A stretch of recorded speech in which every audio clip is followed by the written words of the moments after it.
छोटे बच्चों की जो पॉटी वाली जगह होती है, अगर वो लाल हो रही है, बच्चा इरिटेट फील कर रहा है, तो उस टाइम पे आपको क्या करना चाहिए।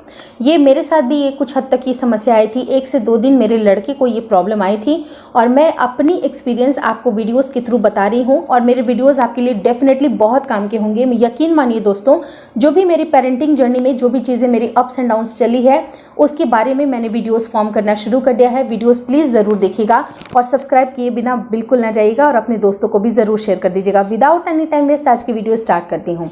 जब अगर आपके बच्चे की पॉटी वाली जो जगह होती है अगर वो रेड फील होती है तो आपको उस वक्त पे क्या करना चाहिए। ये जनरली छोटे बच्चों में दिखाई देती है क्योंकि बच्चा जब 1 साल से बड़ा हो जाता है तो ये प्रॉब्लम थोड़ी सी कम हो जाती है। लेकिन होता क्या है कि जब अगर आपका बच्चा छोटा है, मूवमेंट नहीं करता है बहुत ज़्यादा, तो उस टाइम पे क्या होता है कि बहुत ज़्यादा ज़रूरी है कि जब आप मदर मिल्क जो बच्चे को दे रहे हैं वो बिल्कुल फ्री ऑफ जो एक्स्ट्रा जंक्स कह सकते हैं उन सब से बिल्कुल अपार्ट होना चाहिए।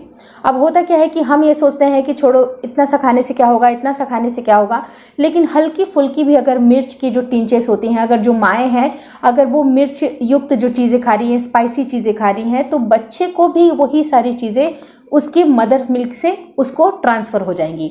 और जब बच्चे को वो चीज़ें ट्रांसफ़र होंगी और जब बच्चा स्टूल पास करेगा तो वहाँ पर उसको जलन महसूस होगी, जो कि बिल्कुल यथा सत्य है। आपको इस बात को बिल्कुल इग्नोर नहीं करना चाहिए। अगर आप बच्चे को ब्रेस्ट फीडिंग करा रहे हैं तो आपको 110% अपने डाइट का ख्याल रखना बहुत ज़्यादा ज़रूरी है। मैंने अपने पेरेंटिंग जर्नी में मैंने खुद बताया कुछ मैंने गलतियां की थी, उसकी वजह से मुझे मेरे बेटे को बहुत ज़्यादा प्रॉब्लम आई थी। और जो स्पाइसी युक्त जो चीज़ें हैं वो आपको नहीं खाना चाहिए। दूसरी इंपॉर्टेंट चीज़ है कि जो ऐसी गैस क्रिएटिंग वाली जो चीज़ होती हैं जो बच्चे को कोलिक दे के जाती हैं, तो कोलिक से होता क्या है कि बच्चे को पेट दुखता है और उनको पॉटी या जो स्टूल है वो पास करने में दिक्कतें आती हैं।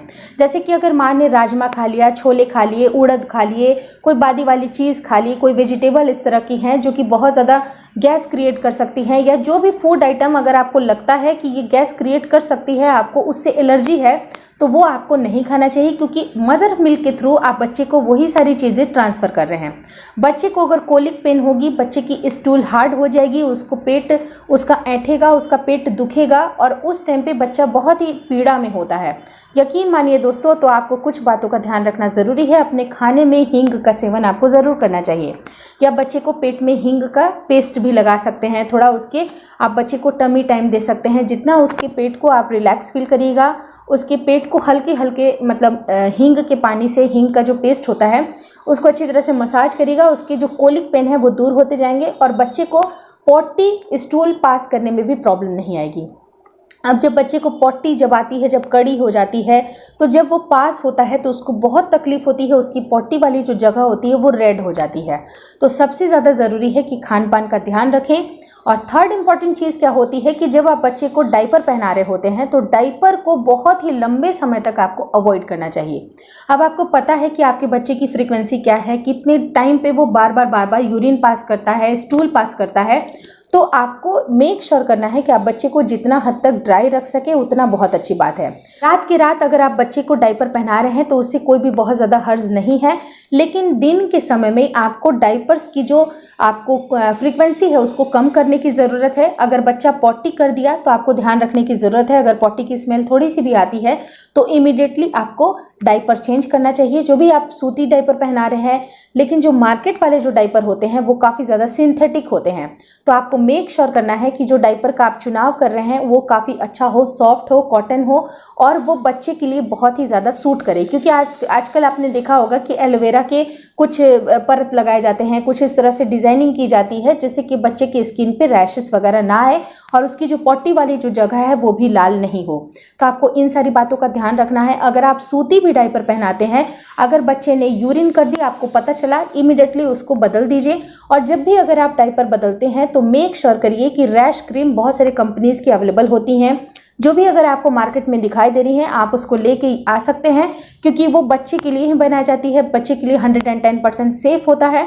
आप उसके पीछे वाले हिस्से से लेके आगे वाले जो भी आपको लगता है, जो एरिया जो दबा हुआ सा है, जहाँ पर एयर इतना पास नहीं हो रहा है, वहाँ पर अच्छी तरह से उसको क्रीम लगा के और हल्की फुल्की टैल्कम पाउडर का इस्तेमाल करके जब उसको ड्राई आउट अगर आप करते हैं तो बच्चे को काफ़ी रिलैक्स फील होती है। और सिक्स्थ इंपॉर्टेंट चीज़ जो कि आपको बिल्कुल नहीं भूलनी चाहिए, बच्चे को थोड़ा एयर का एक्सपोजर ज़रूर दें। अब क्या होता है, हमें शर्म तो आती है, हमें लगता है कि हाँ बच्चे को ऐसे नंगे पंगे कैसे छोड़ सकते हैं, तो आप हल्की जो सूती वाली, जो तिकोनी वाली जो आती है, रुमाली कहते हैं, डायपर कह सकते हैं, बहुत सब तरह के अलग अलग लोग होते हैं, सबकी अलग अलग भाषाएं होती हैं। तो जो रुमाली होती है, तिकोना होता है, उसको पहनाइए। उसमें होता क्या है कि बच्चे के जो प्राइवेट पार्ट है वो ढके भी रहेंगे और पर्याप्त मात्रा में बच्चे को एयर भी पास ऑन होगी। तो इस तरह से आप बच्चे को थोड़ा सा कूल डाउन कर सकते हैं, काम डाउन कर सकते हैं। और आप देखिएगा कि 1 से 2 दिन के अंदर जो बच्चे के पीछे के एरिया में जो भी रेडनेस आई है, जो रैशेस आई है, वो खत्म होती जाएगी। मेरे बच्चे के साथ ऐसी प्रॉब्लम आ गई थी कि उसको जब स्टूल उसका हार्ड हो गया था, मेरे खुद के गलत खान पान की वजह से जब उसको स्टूल हार्ड हो गया था, तो वो हार्ड जब स्टूल पास करता है उसको ब्लीडिंग भी आती है और उसके आसपास का जो एरिया है वो रेड भी हो जाता था। तो हमने रैश क्रीम का इस्तेमाल किया और साथ ही साथ टैल्कम पाउडर से उसके एरिया को ड्राई आउट करना शुरू कर दिया और तुरंत से 1 दिन के अंदर बहुत ज़्यादा असर महसूस हुआ। तो आप भी इस तरह से चीज़ों को कर सकते हैं। लेकिन अगर बच्चे को बहुत ज़्यादा बार बार अगर रैशेस आ रही हैं, अगर चकत्ते भी हैं, दाने भी हैं, अगर इन्फेक्शन ज़्यादा लगता है, तो आपको खुद के डॉक्टर बनने की बिल्कुल भी आवश्यकता नहीं है। आप जाइए, डॉक्टर के पास जाइए, जो पेडियाट्रिशियन होते हैं वो आपको सही से गाइड कर देंगे आपको क्या करना चाहिए, क्या नहीं करना चाहिए। और उस टाइम पे आप कोई भी ऐसे तेल न लगाइए जो कि बच्चे को काफ़ी ज़्यादा और भी उनका रैशेस क्रिएट कर सकती हैं।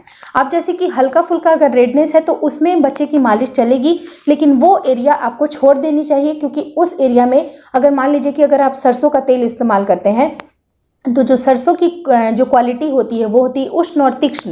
तो ये गर्मी तो पैदा करती है लेकिन ये तीखा भी होता है। तो अगर बच्चे की स्किन के लिए ये सूट नहीं कर रहा है, अगर आपको लगता है कि ये बच्चे की स्किन के लिए बिल्कुल सूट नहीं करेगा, वो उसको बच्चा बर्दाश्त नहीं कर पा रहा है, तो कुछ दिन के लिए आप वहाँ पर तेल की मालिश, जो उसका लोकल एप्लीकेशन है, उसको आप बंद कर दीजिए। और बाहर से अगर आप तेल मालिश करते हैं तो बहुत अच्छी बात है, लेकिन मेक श्योर करिए कि जो ऑइंटमेंट है, जो रैश क्रीम है, उसको आपको लगाना चाहिए। टैल्कम पाउडर से भी उसको अच्छे से डैब डैब करके उसको ड्राई आउट करिए और बच्चे को थोड़ा एयर का एक्सपोजर ज़रूर दें। अब जैसे कि विंटर अगर चल रहा है तो विंटर में क्या होता है कि थोड़े टाइम के लिए ही, जैसे हीटर के सामने, जो अंगीठी के सामने, आप बच्चे को थोड़े देर के लिए एयर का एक्सपोजर दे सकते हैं। ऐसा नहीं कि ठंडी हवा में बच्चे को खुला छोड़ देना है, लेकिन अगर आपका कमरा बंद है, कोई भी बाहर की बहुत ज़्यादा ठंडी हवाएं नहीं आ रही हैं, तो थोड़ी देर के लिए अंगीठी के सामने, हीटर के सामने आप बच्चे को ड्राई आउट कर सकते हैं। तो इस तरह से आप चीज़ों को करके देखिए। मैंने खुद किया हुआ है और मेरे बच्चे को बहुत जल्दी असर हुआ है, तो इसलिए मैं उम्मीद आपको यही करती हूँ कि ये वीडियो आपको काफ़ी हेल्पफुल लगा है। अगर इस वीडियो में दी गई जानकारी अच्छी लगी तो प्लीज़ शेयर भी कर दीजिए अपने दोस्तों के साथ। और देखिए, चैनल नया है तो एक बार चैनल को सपोर्ट करिए ताकि हम लोग जल्दी से जल्दी 1 लाख सब्सक्राइबर तक जरूर पहुँच जाएँ। Thank you so much for watching twins my world baby care.